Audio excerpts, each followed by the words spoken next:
You know, people love to say I'm a skeptic, and my response to it is, oh, join the club, so am I. Tell me, what are you skeptical about? Because I may be skeptical about different things, so you might know things that'll help my skepticism, and I might know things that'll help yours. So skepticism, it's a nice Greek word, as you know, skeptine, to view from a distance. And I like to remind people that you have to give up your distance to get to know certain things, in particular to get to know people and to get to know God. So I think there's a lot of room for discussion in there. John, thank you. One of the most compelling arguments for God that you've presented and your way of seeing the world and being is not actually necessarily anything you've written in your books, or not necessarily anything you've said. It is actually you, and you have a certain peace and contentment that I rarely see in people that I interview, but I often see, and I've almost always seen, in the Christians that I've interviewed. That's Stephen Bartlett, the British entrepreneur and host of the popular podcast, The Diary of a CEO. He was talking to Professor John Lennox, one of Christianity's greatest undeceivers. The conversation was published just over a month ago, and they covered a lot of space. Science versus faith, mathematics and God, artificial intelligence, the decline of atheism, and much more. But at the very end there, Stephen, who's not known for being into Christianity, commends John for something I've known about him for a long time. It's not just John's words that have impacted a generation, beautiful though they are. It's his demeanour, might be the right word. His Irish charm, his kindness, and his general approachability diffuse even the most intense debate. And John Lennox has had many intense debates in his lifetime.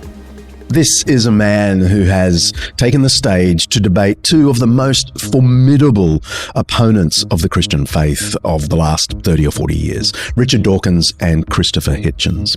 Dawkins and Hitchens were two of the so-called four horsemen of the New Atheists, an early 21st century secular movement that not only rejected religion but sought to present it as irrational, even dangerous. And they championed science as the pinnacle of truth. Its proponents were incredibly smart, but militant in their rejection of religion of any kind, and particularly Christianity. But they hadn't anticipated a distinguished, grandfatherly character to step up to the microphone and take them on, with a warm, welcoming smile and a twinkle in his eye. Here's a grab from the 2007 debate with Professor Dawkins. Now, you ask us to imagine with John Lennon a world without religion. Well, I'd like you to imagine with John Lennox a world without atheism, with no Stalin, with no Mao, with no Pol Pot, to name the heads of the three officially atheistic states. A world with no gulag, no cultural revolution, no killing fields. I think that would be a world worth imagining too. It's always great to talk with John Lennox, and in this episode, we'll hear from him not just about his recent exploits, but also about the winding roads that have led him to become the closest thing to C.S. Lewis that the world has seen in 50 years. From mathematics to theology, from Northern Ireland to Eastern Europe, John has had one great aim, and it's the aim of this podcast, to uncover the truth and the beauty of Christianity for a world that doesn't quite know what to make of Christianity. I'm John Dickson, and this is A Very Undeceptions.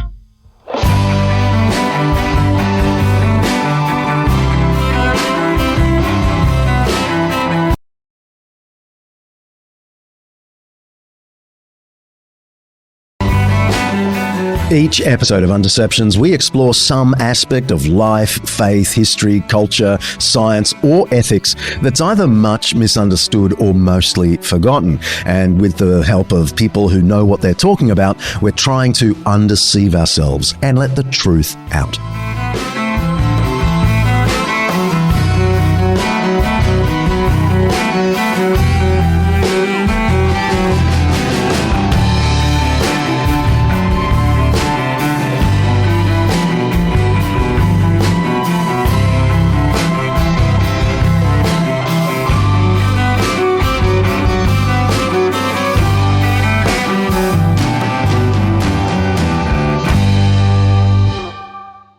The other thing that you may or may not know about that might interest you, I was interviewed for Diary of a CEO a couple of weeks ago. I mean, the internet exploded about it. So it did, of course. So I know it's a come down talking to little old Undeceptions, but listen, I'm maybe delighted. You can bear with us. I'm always delighted to see you. Well, I guess we should probably have a proper interview now, if that's okay with you. Okay, that's absolutely fine. That, of course, is John Lennox, Emeritus Professor of Mathematics and Fellow of Green Templeton College at the University of Oxford. He's also the author of a bunch of books, including God's Undertaker, Has Science Buried God? And God, AI, and the End of History. He's several times a friend of the show, so check out the links in the show notes for his previous appearances. And I'm glad to be able to call him an actual friend. He was born in Belfast in 1943 and grew up in Armagh, sometimes called the ecclesiastical capital of all Ireland. The city is home to Protestant and Catholic cathedrals, and both of them are called St. Patrick's, named, of course, after the man who in the 5th century brought Christianity to Ireland. He deserves an episode one day, don't you think, Kaley? St. Patrick? We don't know a whole lot about him, but I think we can just bring enough that would be interesting. Now, if you know anything about Northern Ireland, you would have heard of the Troubles, the 30-year violent conflict from 1968 to 1998 between the Unionists, who wanted to remain part of the United Kingdom, and the Nationalists, who wanted to join the Republic of Ireland. It's often cited as one of the great religious wars of history. But virtually all historians understand it more as a political and territorial conflict. The indigenous Irish population was overwhelmingly Catholic, while the descendants of British settlers in the north, planted there from the 17th century, were predominantly Protestant. All that to say, Armagh was a tricky place to grow up in the mid-20th century. John, the cliche about Northern Ireland is either everyone's religious anyway, or enough goes on in Northern Ireland to turn anyone off religion. Which was it? I think both of those are true. Ireland is full of cliches with an element of truth in them. Mm-hmm. When I was growing up, the Troubles hadn't yet struck, and there was just the rumblings of trouble in the air when I was 17, 18, going off to university. But my parents were very unusual Christians in that kind of context where there was a lot of religious bigotry, because they were Christian without being sectarian. Simply explained, that meant, in practical terms, that my dad, who ran the kind of store that's no longer viable, the store that sold almost everything, in the town, it was the largest store, so he employed 30 to 40 people, and he employed both Catholics and Protestants. And that caused trouble, of course, and antagonism. And real trouble one day. Oh, yes, bombs. My brother was badly injured, but that was after I'd left Ireland. But I asked my dad once, why do you do it, Dad? And his answer inspired me for the rest of my life. He just said, son, Scripture tells us that every man and woman, irrespective of worldview, is made in the image of God, and I intend to treat them like that. Yeah. So that was pretty profound. John credits his parents for demonstrating a type of credible Christianity that didn't devolve into sectarianism. They also taught him to read widely. The other thing is, in a situation where there was a lot of bigotry, parental pressure on kids to assimilate whatever it was their parents did or did not believe, my parents loved me enough to give me space to think, and hence I'm talking to you today. So it was quite remarkable, and it laid foundations in my life that I look back and I'm very grateful for. And your dad let you read widely. I mean, he put books in front of you that, aren't the normal books. Yes, which is very interesting for a man who was denied education, essentially. His father said, look, Jack, I've got a business to run. Your brother and yourself, you'll have to do it. And he really lived in a way what he would like to have done through me. Yeah. He was someone who was a self-taught scholar in as much as he could do it. So he read widely and made the Scriptures live, because he used them to introduce me to ancient history, philosophy, all the rest of it. So it was a mind-expanding experience. And the incident you're referring to is when he handed me the Communist Manifesto. And I said, Dad, have you read it? He said, no, but you need to read it. I said, why is that? You need to know what other people think. And that again, that set a trend in my mind. It was very unusual to get that in Northern Ireland.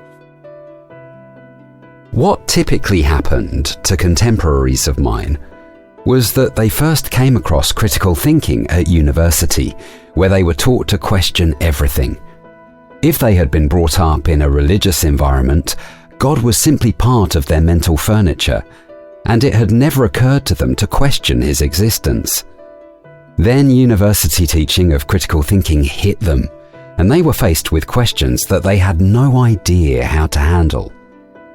As a result, uncertainties crept into their minds, and it was not long before any religious convictions disappeared and an equally unthought-through agnosticism or atheism took over. This was the result of an artificial opposition being set up between Christianity and critical thinking, because the one and then the other had been embraced in an unthinking way. What was missing was a basic understanding of the biblical worldview, namely that it encourages critical thinking. This is a key insight. The Bible says, "Love the Lord your God with your mind." John Lennox, My Story. It's easy to forget that, first and foremost, John has spent his career as a mathematician. His first doctorate, a PhD in mathematics, was on the centrality and permutability of soluble groups. The centrality and permutability of soluble groups. His first book was called Subnormal Subgroups of Groups, an advanced academic text. He's published more than 70 mathematical papers and co-authored 2 research-level texts in algebra in the Oxford Mathematical Monographs series.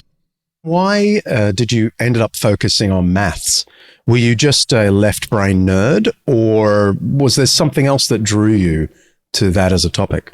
Why maths? Well, I was good at arithmetic, reputed to be the only one who ever asked for extra homework, and I found it easy in the first stages. But beyond that, I had a very good prize-winning teacher who made it interesting.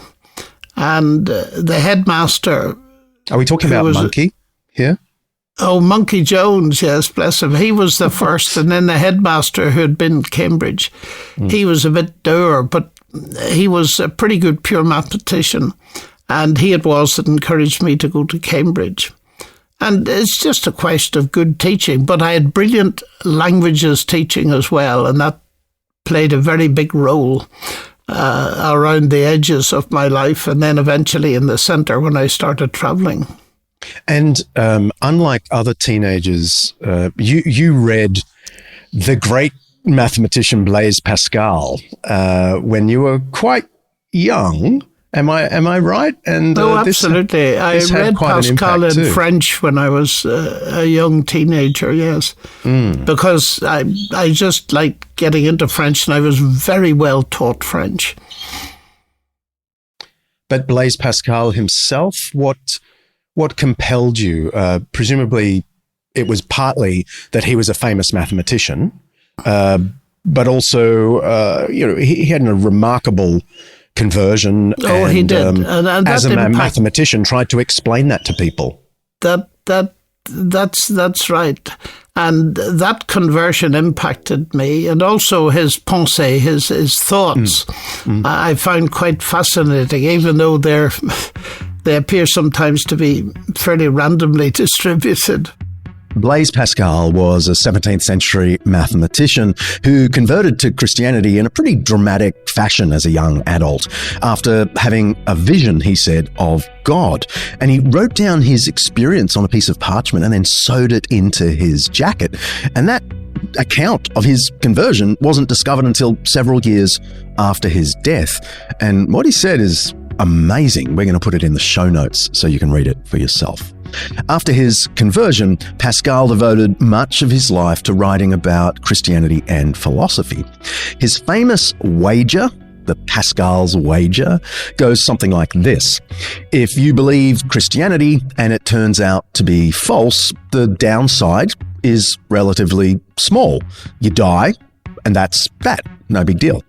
But if you reject Christianity and it turns out to be true, the downside is enormous because you'll face God.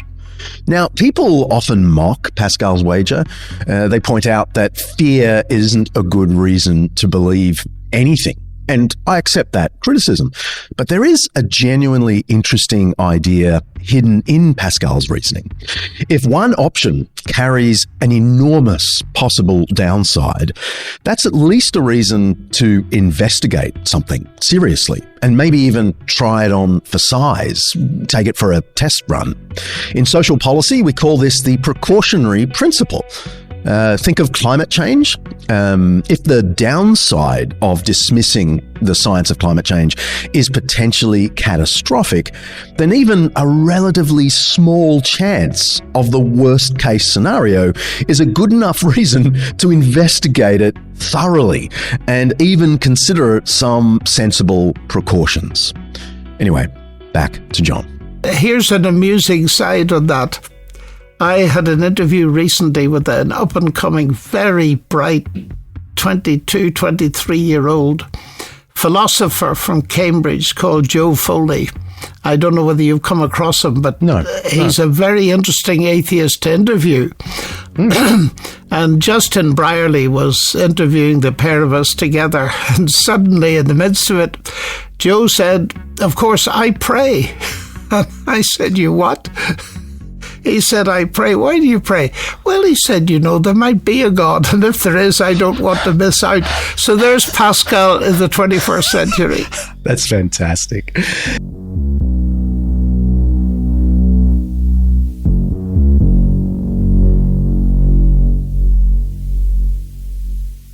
Can I ask you, who were your earliest challengers to the faith?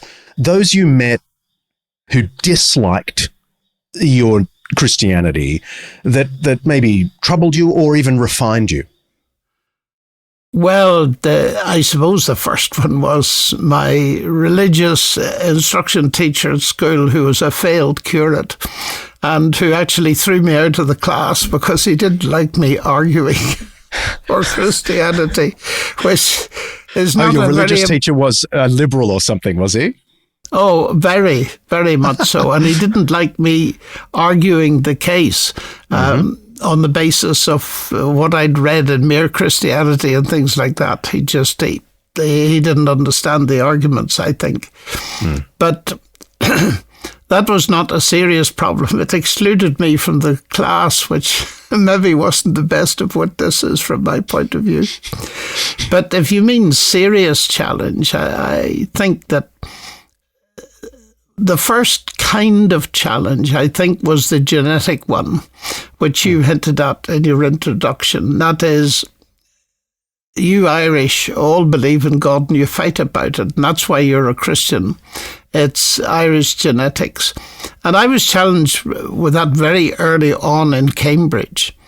And of course, I'd heard it before, but the way it struck me angularly at that time was, here I have a unique opportunity to really get to know and befriend people who don't share my worldview. And I took that as an indicator that I should make a lot of effort to do that. And I've been doing it ever since. So that kind of challenge was very helpful, because I entered the fray with an attitude, I'm here to learn. I can learn from everybody, so let me try. The second was a very major challenge, and I record that in my autobiography, from a Nobel Prize winner that I met at dinner. And I risked asking him if there was anything in his Nobel Prize-winning discovery that indicated to him that there might be a mind behind the universe. And he said no, but it was disingenuous, and it stopped the conversation dead in its tracks. And I thought that was the end of it. He turned to his neighbour and paid no attention to me during the rest of the dinner. But afterwards he said, come to my room. And it was a command, not an invitation. And he invited several other senior members of the university. And as I recall it, John, they stood around me and he said, do you want a career in mathematics, Lennox? And I said, yes, sir. Well, he said, give up this naive faith in God, because it's going to cripple you intellectually. You'll never make it. So we've got witnesses here. So in front of witnesses, I want you to give it up. Well, that was pressure. I was 19 and he'd won the Nobel Prize.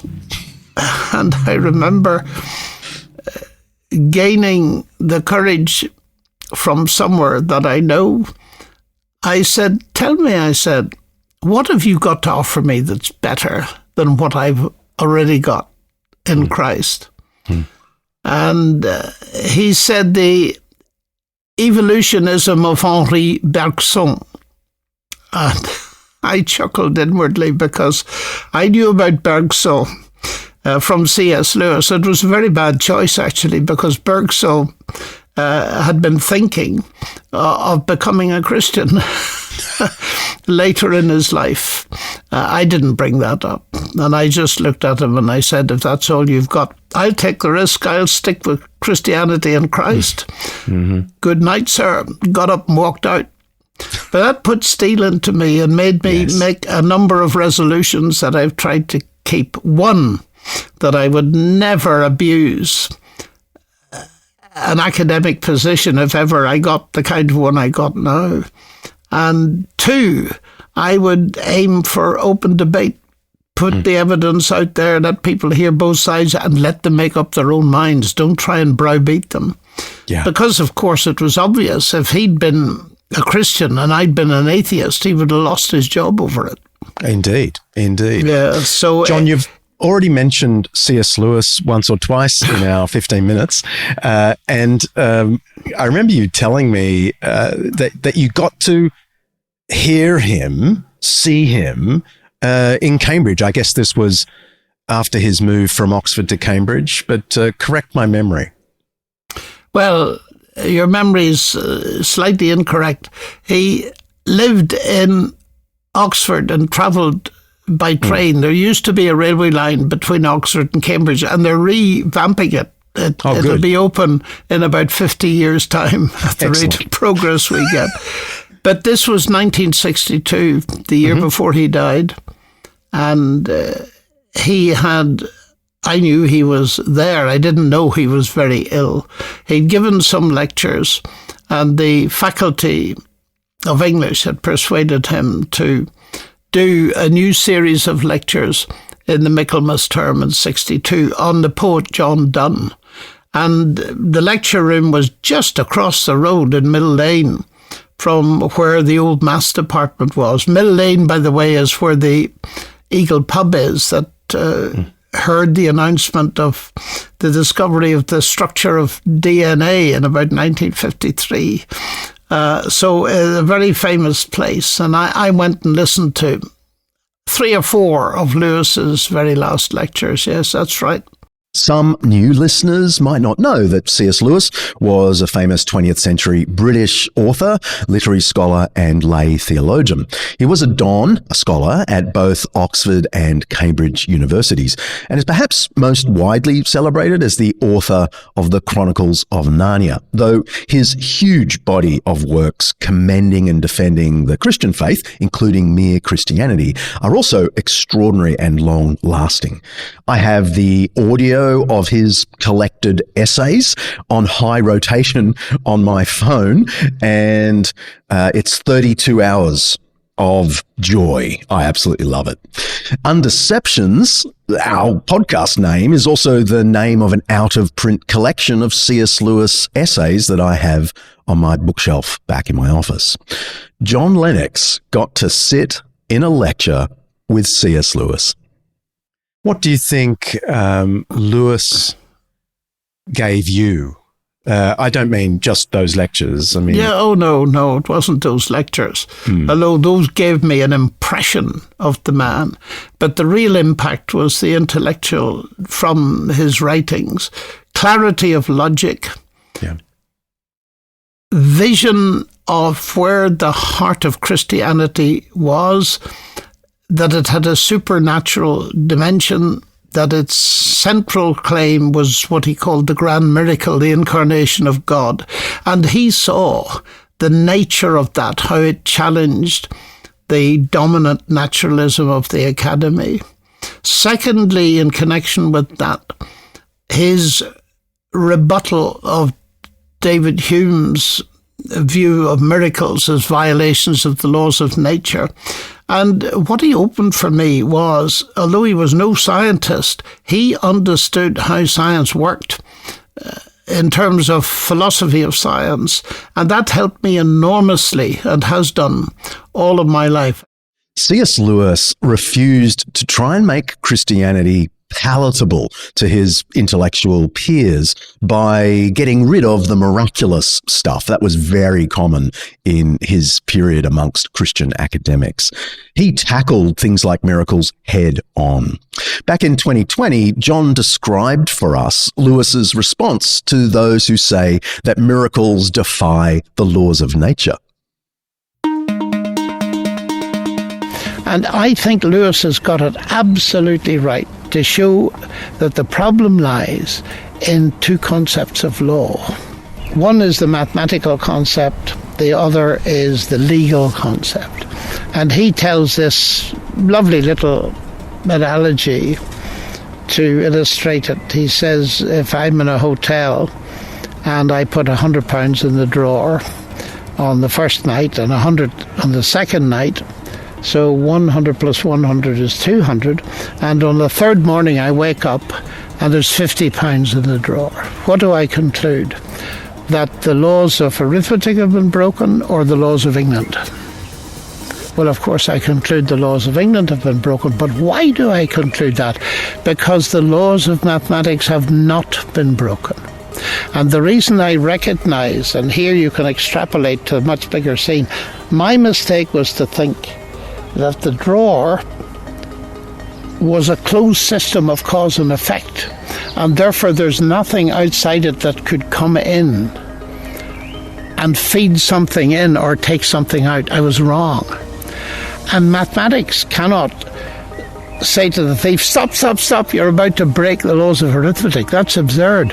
It's our knowledge of the laws of arithmetic, and in a more general sense, it's our knowledge of the laws of nature that enable us to recognize a claimant for miracle.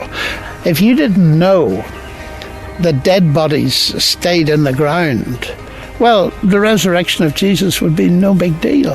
But the point is, in the world of the New Testament 20 centuries ago, they knew the relevant laws of nature, and that's why they recognize it as a miracle. So Hume is multiply wrong, I think. And therefore, people say today that science and miracles clash. No, science can tell you nothing. In a way, plus or minus, although you have to be careful with that. If there is a God who created the universe and has it running on certain recognizable laws, he's not constrained by them. He's not a prisoner of them. He can feed a new and a special event in, and our knowledge of the laws will help us recognize that. So you need both things. You need a universe that does run on laws in order to recognize the hand of God when he gets involved. So I don't see a problem here. Go back and listen to the full episode. It's called God Science, and I have no idea what number it is. This is where you come in, you're holding up 3. What? Episode 3? The third one we ever did. Episode 3. The very third one. Man. Anyway, I'm not sure if Undeceptions is old enough to have a classic episode, but that one comes pretty close. I think he really understood the problem, which is why quite a large number of scientists don't like him, because he saw that their philosophical emperor has no clothes, so to speak. And also his unpacking of difficult concepts in Christianity, and ironically, he often used geometric illustrations, although he was no mathematician. In fact, we nearly didn't have Lewis because of his failure in the mathematics exam to get into Oxford. And if he hadn't got in, we'd never have heard of him. So my subject, algebra, was the thing that he hated most, which is highly ironical. So although we're both Northern Irish, we're very different. After the break, we go back to before almost anyone in the West had heard of John Lennox. We go behind the Iron Curtain, where plenty of people were starting to pay attention to John Lennox's words. This episode of Undeceptions is brought to you by some new sponsors, Tyndale House, and its wonderful Life Application Study Bible. Whether you're a doubter or a believer, the Life Application Study Bible is designed for real life. It's got over 10,000 notes to help you understand the scriptures and apply them to your world. This is a Bible that'll help you go deeper. Compiled by scholars and using the New Living Translation, which is great. It's natural, it's accessible, it's accurate. The Life Application Study Bible helps you place what you're reading within the broader biblical narrative, and it encourages you to compare your understanding with its original readers. And it guides you to wisely think through how to apply it all to your life. The Bible itself claims that the Word of God is living and active. Why not put that to the test and see if it speaks to you right now? The Life Application Study Bible will help you understand the Bible for today. To find out more or just to get a copy, go to undeceptions.com/Tyndale Life. That's undeceptions.com/Tyndale Life. The Democratic Republic of Congo is currently in the midst of an escalating Ebola outbreak. With a death rate between 30 and 50%, it's a dangerous moment for a population already suffering from ongoing civil war. Anglican Aid is on the ground near the epicenter of the outbreak, working with churches and a network of health clinics to prevent the spread of this disease. They need your help to continue, so please consider donating to its emergency relief fund. Head to anglicanaid.org.au/undeceptions. That's anglicanaid.org.au/undeceptions. Every donation makes a difference. From Stettin in the Baltic to Trieste in the Adriatic, an iron curtain has descended across the continent. Behind that line, by all the capitals of the ancient states of Central and Eastern Europe: Warsaw, Berlin, Prague, Vienna, Budapest, Belgrade, Bucharest, and Sofia. All these famous cities and the populations around them lie in what I must call the Soviet sphere. And all are subject, in one form or another, not only to Soviet influence, but to a very high... That's Sir Winston Churchill's famous Sinews of Peace speech, delivered on the 5th of March 1946, in which he coined the term Iron Curtain, the political and ideological divide between the democratic West and the communist East. From the end of World War II until the dissolution of the Soviet Union in 1991, much of Eastern Europe was effectively closed off. Travel was tightly controlled, and communist governments viewed Christianity as a threat, sometimes placing churches under heavy restrictions. It was in this unlikely setting that John Lennox found his voice as a Christian. He went as a mathematician. He discovered a calling as a public advocate for the Christian faith. John, before anyone really knew you as a public Christian in the West, or before you were very well known, you actually had a fruitful academic and Christian influence in Eastern Europe. So can you give us a sense of how that came about and how that shaped who you have become? I think one of the ways in which that came about was the fact that I have always been interested in languages other than English. And I was taught to speak French pretty well at school. I added to that for fun, learning German through the medium of amateur radio, because I could speak to people in Germany from my home. It didn't cost anything.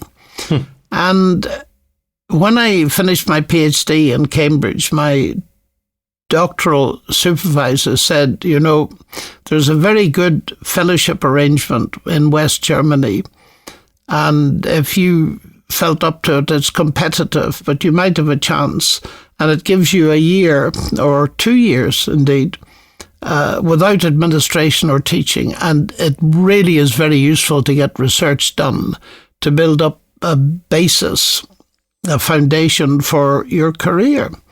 And I applied for it, got it, went to Würzburg for a year, and 3 years later I went to Freiburg.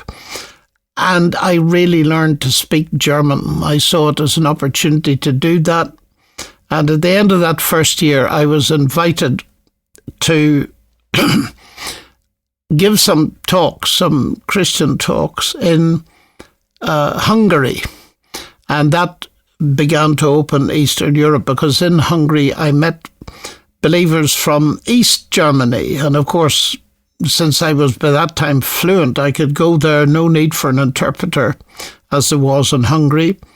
And that was the beginning of many visits behind the Iron Curtain that ran, roughly speaking, from 1977, I suppose, to maybe 76 to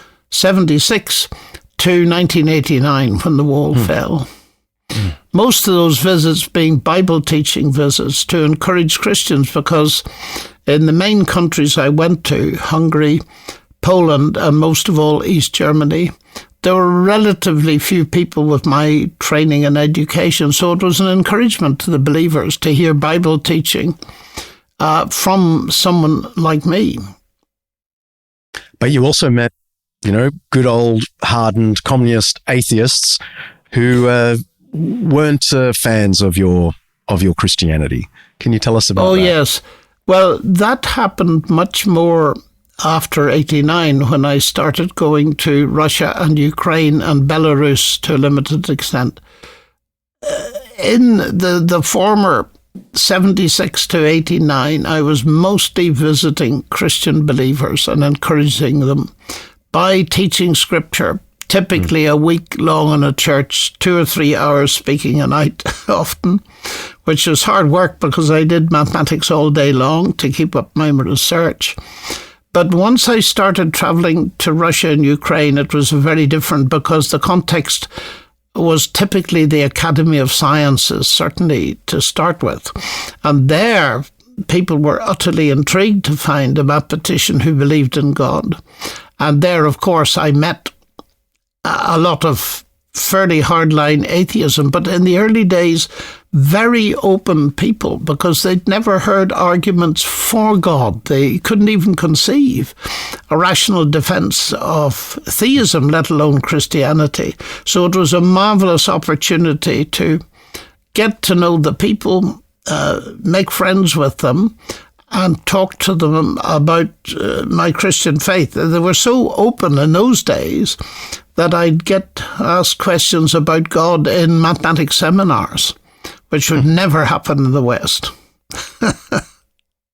In Romania, you got into a bit of trouble. You got pretty sick in Romania, and I wouldn't mind my listeners hearing about that.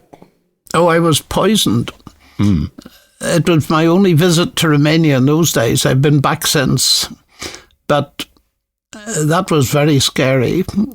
Two of us drove in from Vienna to encourage Christians with whom we had contact, and we met these Christians, and actually meeting them was remarkable because the town we went to was in almost total darkness because of saving electricity. There was no lighting. We'd no map. All we had was an address, and we couldn't find the place, a home. And eventually I said, we have to ask someone, although it's risky. And we had the address on a piece of paper, so we stopped and saw a man or a woman, can't remember which, standing, and said, where is this? And they just pointed across the road to a block of flats. In a huge city, we'd stopped exactly where it was. So that was the start. And we had a lovely time with them. Went back to our hotel, and we were hungry and ordered a meal, and we should have suspected it. There was a dump of red stuff on the meat, and we ate it. We were famished, and almost immediately we began to feel very unwell. And we said, what do we do? Well, I said, there's only one thing we can do. In a few hours, we will lose strength because we've been poisoned. And what we need to do is, while we still have physical strength, even though we're feeling very unwell, get into the car and drive like crazy back to Austria. When we got to the border of Romania, we were so grey that they thought we were high on drugs. And we got out by the skin of our teeth, raced across Poland at an ungodly speed, got to Vienna, and were very ill for 3 weeks, seriously ill. So that was the securitate in those days. They didn't like foreigners coming. It was very scary because there was a danger of life, actually. Romania, under the communist dictator Nicolae Ceausescu, was among the most repressive regimes in Eastern Europe. Its secret police, the Securitate, were notorious for surveillance, intimidation, and even poisoning. John describes his visit to Romania in the early 1980s as his worst experience behind the Iron Curtain. And yes, he was poisoned. He didn't return to Romania until 2019, when he spoke at a large Christian conference in Bucharest. It was a remarkable contrast to his underground visit nearly 40 years earlier. As the Soviet bloc crumbled, John quietly continued his ministry. Maths by day, Bible by night, across Eastern Europe, eventually reaching Moscow. But after the break, John returns to Oxford to confront a different kind of atheism, the so-called new atheism. Sila is a Hebrew word often associated with an intentional pause. And that's how Silah, the travel company, run their tours. They're for people who want to go deeper and learn about the incredible history of Christianity around the world. Walk in the footsteps of amazing medieval figures like the Venerable Bede across the landscapes of Scotland and Northern England. Man, I'd like to do that one. Or along the way with the Apostle Paul through Turkey, Greece, Malta and Rome. I want to do that one as well. Or if you haven't had enough of me, I'll be taking a group of my besties around the Holy Land, the state of Israel and Palestine later this year for 2 weeks, visiting the key sites of Jesus' life as we explore the origins of Christianity. But getting quick, these tours have limited numbers, so we can all get to know each other better. Hope to see you. Book your tour now at silah.au. That's SELAH.au. See you there. First, I'd like to respond a little bit to what John said on the previous occasion. When you say faith is rational and evidence-based, I mean, if that were true, it wouldn't need to be faith, would it? I mean, if there were evidence for it, why would you need to call it faith? You'd say just evidence. And when you said that faith in relativity, in Einstein's theory of relativity, is evidence-based, that of course it is, but the evidence is all important. I mean, Einstein's predictions fit in with observed fact and with a whole body of theory, whereas we only need to use the word faith when there isn't any evidence. No, not at all. I presume you've got faith in your wife. Is there any evidence for that? On yes, which you base it? Yes, plenty of evidence.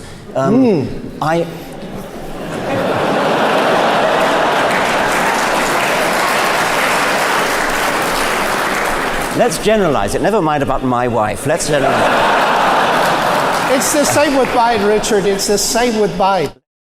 In 2007, John Lennox was invited to Alabama in the US to debate Richard Dawkins, then the world's most prominent atheist. The year before, Dawkins had published his The God Delusion, which went on to sell 3.5 million copies in 30 languages. He galvanized the so-called New Atheist movement. John, let's turn to the wild ride that you had when you started to be invited to debate people like Richard Dawkins, Christopher Hitchens.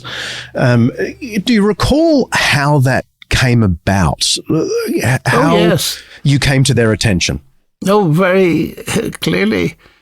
I was in Wycliffe Hall in Oxford giving a talk on science and religion one very hot and dreary night in their miserable refectory, which is hopelessly set up for a lecture.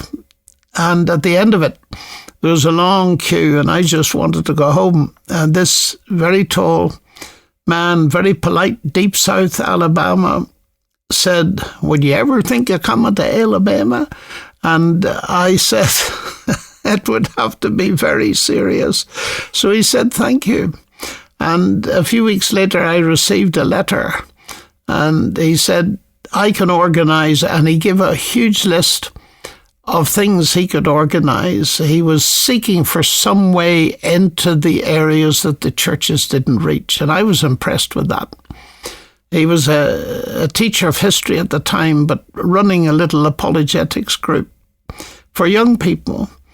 And I showed the list to Sally because at the end of it, he'd rather cheekily added, "Now I need to know if you're serious," you see. She said, "You need to do something about this." So I went, and true to his word, he'd organised some absolutely fascinating sessions and lectures and so on. The following year, he came to Oxford and went to hear Dawkins do a reading or something. And shortly after, I received an email copied to Dawkins. Would we be prepared to come to Alabama and give them a taste of the Oxford debate on God, as if it was confined to that city? And that's how it started. Dawkins had never heard of me, and he said I'd rather really debate somebody who's known, like the Archbishop of Canterbury and all this kind of thing. But in the end, that's how it came about. So it was organised by Lawry Taunton, who organised all the rest of the major debates, including the one in your home country of Australia, in Melbourne, with Peter Singer. So that's how it started. The 2007 Dawkins-Lennox debate catapulted John into the public sphere. Shortly afterwards, they had a return match, this time on radio, and focused on science and the question of miracles. Interestingly, John reckons it's one of the most important debates he's ever done, but it's hardly known. We're going to link to it in the show notes. Then came Christopher Hitchens. That's when I would be truly terrified. Leaving aside the assault on the motion setter for some kind of syllogism in there, two splendid opening statements. You've each got 5 minutes to rebut. Just keep it on the good side of 5, Christopher, if you can. Now, I don't normally need 5 minutes to rebut the resurrection. And I don't know what I'd do with the remainder of my time. Not only Dawkins, but Hitchens. I'm fascinated by Christopher Hitchens, and the famous debate you had with him was at the Edinburgh Festival. Yes. Should the new Europe prefer the new atheism? Now, I know the new atheism is quite old now, but give me your recollections of that quite amazing privilege to debate Christopher Hitchens.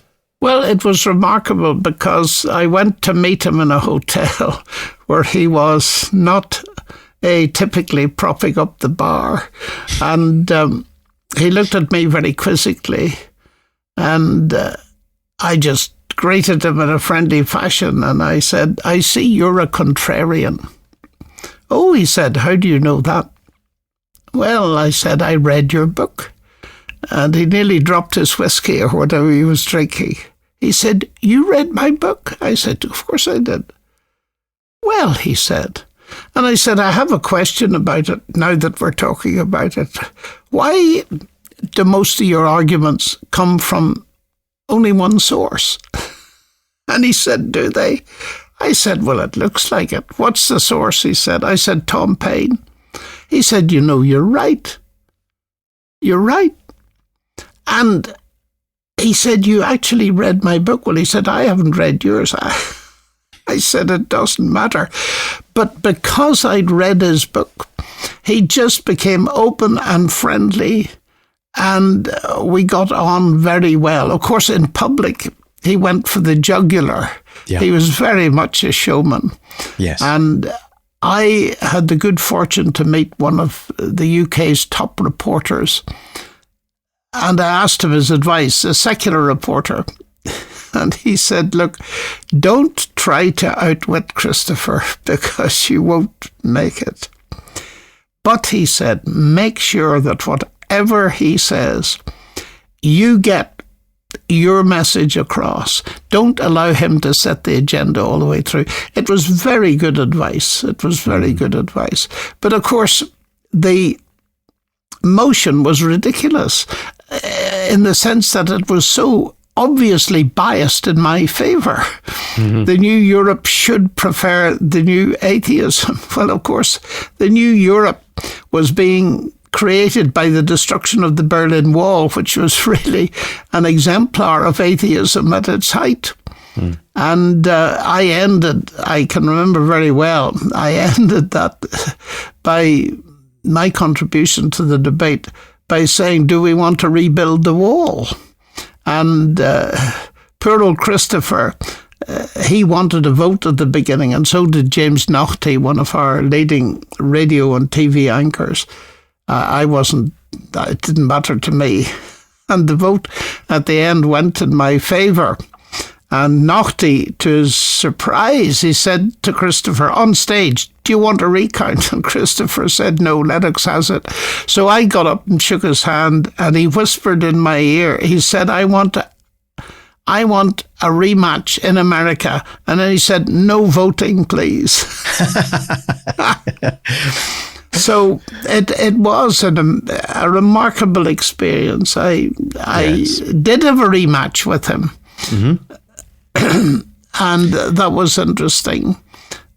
I'm interested, John, in the way, Dawkins represents the scientific critique of Christianity, and Hitchens represents you might say, the aesthetic critique of Christianity. Yes, and the moral critique. Yeah. Which do you think is more formidable? I don't mean Dawkins or Hitchens. I mean the scientific critique or the aesthetic moral critique.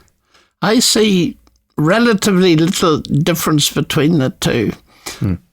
In a sense, I think on reflection now, having been involved for all these years, that the rebuttal of the so-called scientific argument for atheism is quite a lot simpler and more instantly recognizable as formidable compared with the critique on the aesthetic side of meaning, truth, morality, because, of course, in that area, there's much more space for opinion and different viewpoints. Science, from the point of view of the atheist conception of it, is more or less settled. So a lot of the argument has to be on the basis of what is common knowledge for scientists. And I think that today there has been a shift, and I'm sure you've observed it as well from where you sit, that people are much more interested in questions of meaning. Where can I get purpose for my life? What is the meaning of human life? What is a good life? What is a life well lived? And all that kind of thing. And of course, one of the pressures behind that is the vast advance in technology, replacing a lot of human skills and indeed human companionship and this kind of thing. So it's very complex. My short answer to your question would be, I think now the critique coming, roughly speaking, from the humanities is the more difficult to deal with, but it's the more important at the moment. So what do you think is skepticism's strongest argument against Christianity? Well, I don't think that's changed much.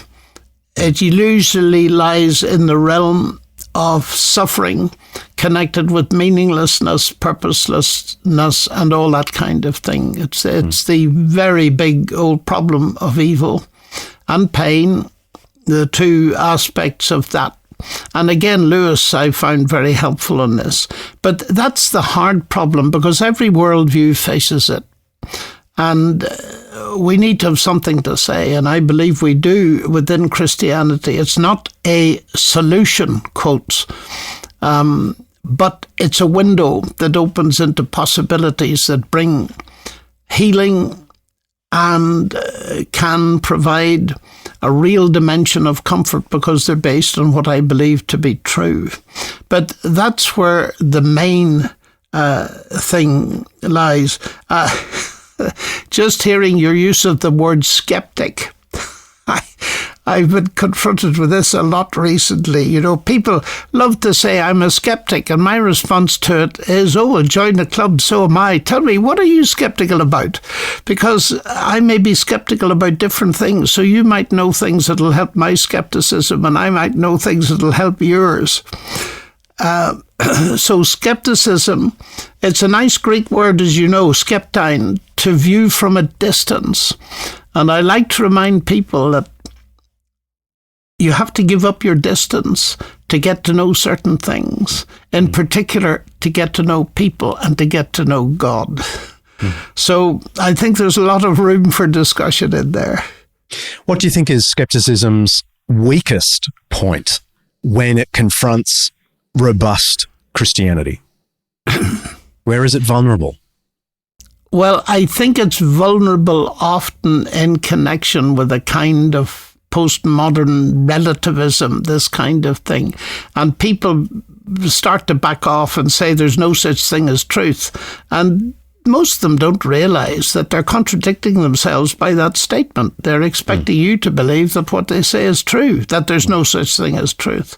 So I think there's a deep vulnerability in that kind of relativism. There's also a very deep intellectual vulnerability in taking atheism to its logical consequences, as Dawkins does in his writings, if not in his life.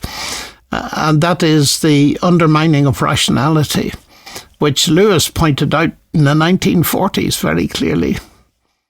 Yeah, I want to press in on this because this is the famous argument about whether naturalism actually undoes our ability to trust our own intellect. Mm-hmm. Can you give us your version of that argument? Well, I can give a version of it in the sense that in discussion with scientists, let's bring it down to the practical level.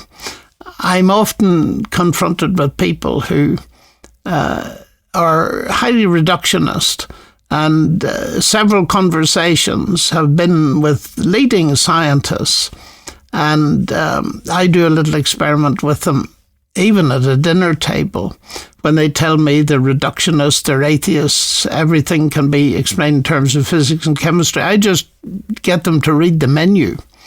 Roast chicken, say, and I say, look, you're a reductionist, yes, everything in terms of physics and chemistry. Well, have a look at this, R-O-A-S-T. And they'll immediately say, roast. I say, how do you know it's roast? Well, I've learned English independently. Well, right, I said. Look at the shapes of those marks in the paper, R-O-A-S-T. Tell me in terms of physics and chemistry, since you're a reductionist, how they carry the meaning roast. And very often they get completely stuck. And they say, well, I can't. And I remember one famous conversation like that with a very leading biologist in Oxford. And he was very upset at this argument. And he said, where did you get that argument? And I said, don't worry, it came from a Nobel Prize winner, actually an Australian, just for your comfort. And we carried on. And I said, what do you study? He said, DNA, human DNA. Well, I said, tell me about it. What is the origin of it? Well, roughly speaking, he said, I believe in the usual synthesis that it's really the end product of a blind, unconscious process. I said, look, you use a computer in your lab, yes. Well, imagine you now know that it was the result of a blind, unconscious process. Would you trust it? Absolutely not. Now, I've asked dozens of scientists that question. Always got the same answer. Absolutely not. Well, why do you trust your brain then? You think it's the mind. I don't think so. I think it's the mind and the brain are connected. I said, you've got a problem. Because if you shoot yourself in the foot, it's painful, but to shoot yourself in the head is fatal. And Lewis saw this so clearly that any argument that reduces the thoughts to motions of atoms or elementary particles in the brain is its own undoing. And I think it's interesting that atheist philosophers like Thomas Nagel in New York have begun to see the thrust of that argument. I think it's a very important argument. Let's press pause. I've got a 5-minute Jesus for you. The other day, I came across an interesting historical tidbit about arguing on behalf of Christianity. I must have read it before, but never really noticed it, and it really whacked me between the eyes.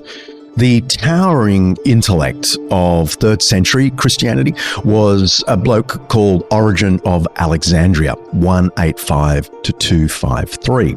Historians regard him as the equal of any Greek or Roman scholar of his day, except Origen was a Christian. He was from a really deeply Christian family. In fact, his father had been executed by Roman officials during a brief persecution. And instead of turning him away from the faith, his father's martyrdom gave him this extraordinary resolve. He already had a massive intellect, but this put a fire underneath him. He read, analysed, memorized texts and ideas in multiple languages with a whole team of assistant scribes, and then turned all of his learning toward the promotion of the Christian faith. He wrote an enormous amount, but his celebrated rebuttal of Greek arguments against Christianity is called Contra Celsum, against Celsus. Celsus had been a staunch critic of Christianity, and he wrote a stinging attack on the church. It was kind of like the God delusion of the ancient world. And Origen's benefactor begged him to write a rebuttal of what Celsus had written, to defend Christianity from the cultured despisers and to strengthen the resolve of the faithful who'd been rattled by the volume Celsus had put out. Origen obliged with a line-by-line rebuttal. I mean, it was literally line by line. It is smart, funny, cultured, surprising, and I've set it as one of the readings for an upcoming doctoral class at Wheaton College. Fun times. Anyway, here's the thing that struck me as I reread Contra Celsum. Origen hated writing it, partly because he thought many of Celsus's criticisms were dumb, and Origen hated getting down into the intellectual mud to answer them. And partly because, as he tells his benefactor in the preface to the work, these sorts of mental and rhetorical contests are not the most important part of Christian persuasion.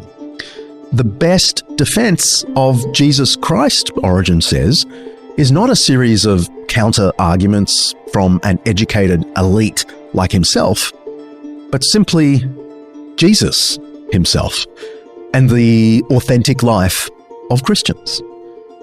As someone who's pretty devoted to creating content that showcases Christianity's best ideas, I found this confronting and beautiful. I can do no better than just read you what Origen says in the preface to the work.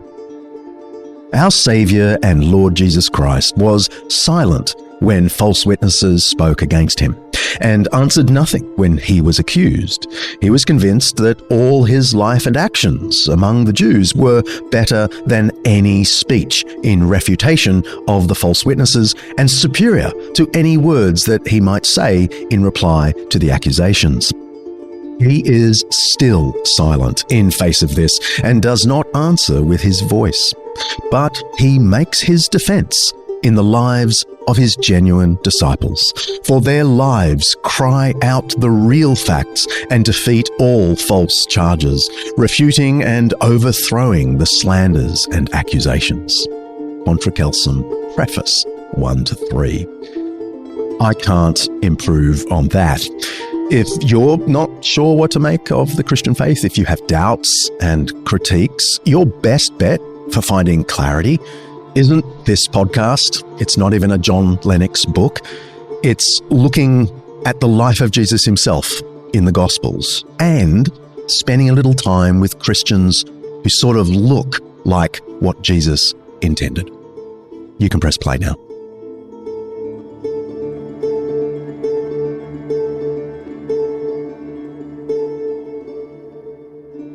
Are you optimistic, John, about a Christian renaissance in the West?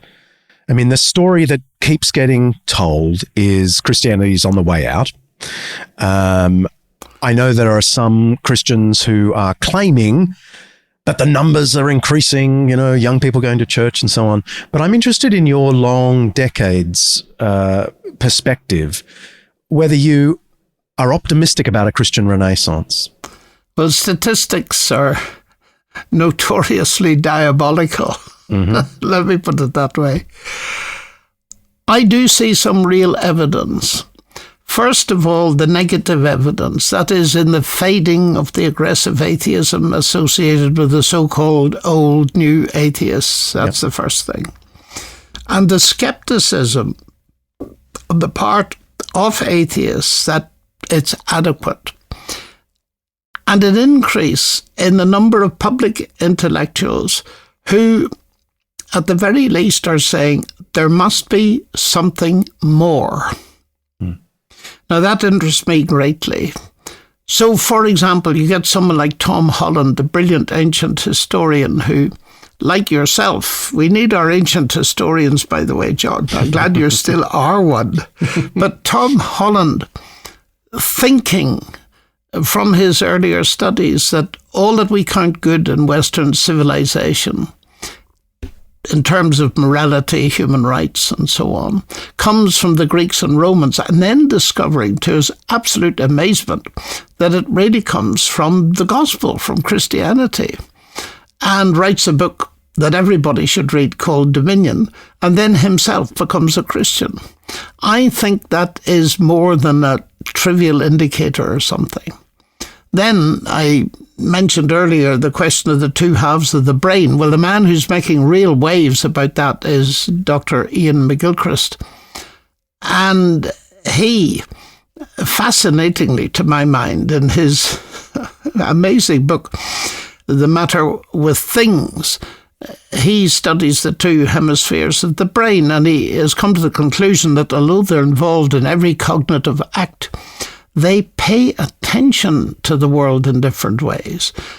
The left side of the brain, as you pointed out, is the so-called nerdish side. It pays attention to detail, logic, science, all that kind of thing. While the right side pays attention to the big picture.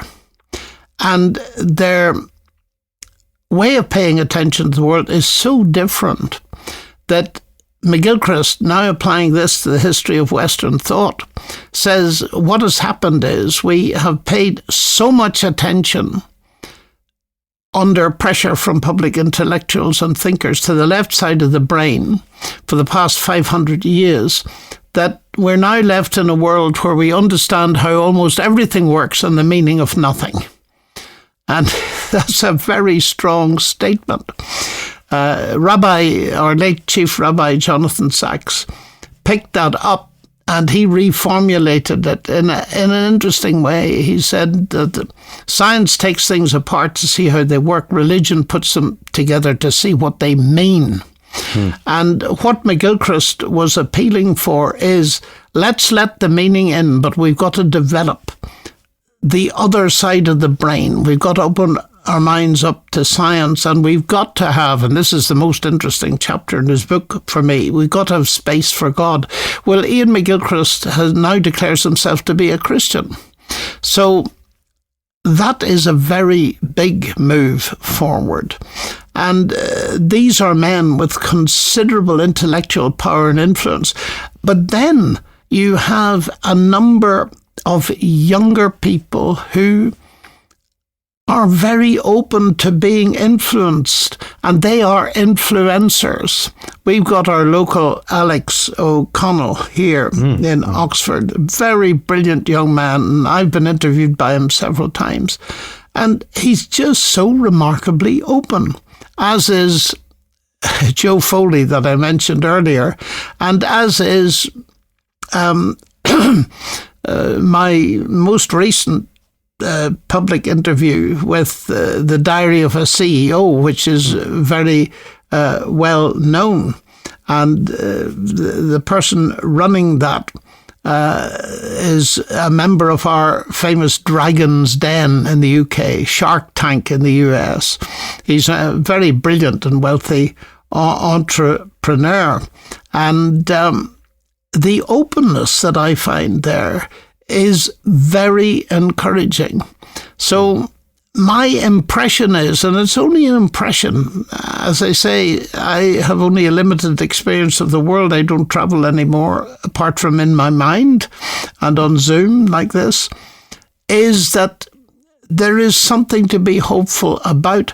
And I suppose another phenomenon is, come to think of it, the proliferation of university courses on what it means to live a good life. You think of Miroslav Volf, is it in Yale, and so on. There is growing interest, and I just get the impression that many young people, although the church statistics may have been overblown, and I think there may be some evidence that they have been, this feeling there must be something more. This dissatisfaction with a purely materialistic philosophical interpretation of the universe, or even practical interpretation of the universe, is not satisfying people. They're looking for some kind of depth. And so I'm encouraged that there is a potential of speaking into that realm. The final point I'd make is a left field comment, really, that I discovered by accident by writing a book on artificial intelligence and daring to introduce into it some of the futuristic scenario that seems to be painted in the book of Revelation, and comparing it to public intellectual atheist scenarios of this kind. And because people are now questioning more and more what is a human being, because the challenge is the human being's only a machine and we're going to reconstruct it, that is opening very big doors to introduce aspects, I believe, of Christian thinking that up until recently no one would have paid attention to. John, you've been generous with your time. You've been generous to me over many years, and we are very grateful to you. So thank you so much for joining us. It's my pleasure as always, John. Bye-bye.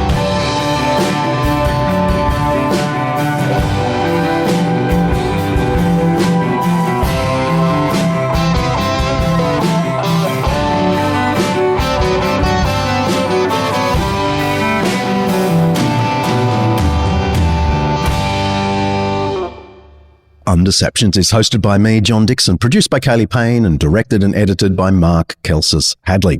Alasdair Belling is writer and researcher. Siobhan McGuiness, our online librarian. Lyndie Leviston remains my wonderful assistant. Santino Dimarco is chief finance and operations consultant.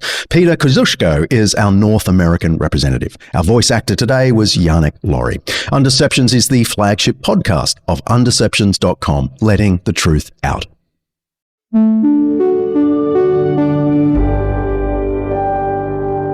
Undeceptions podcast.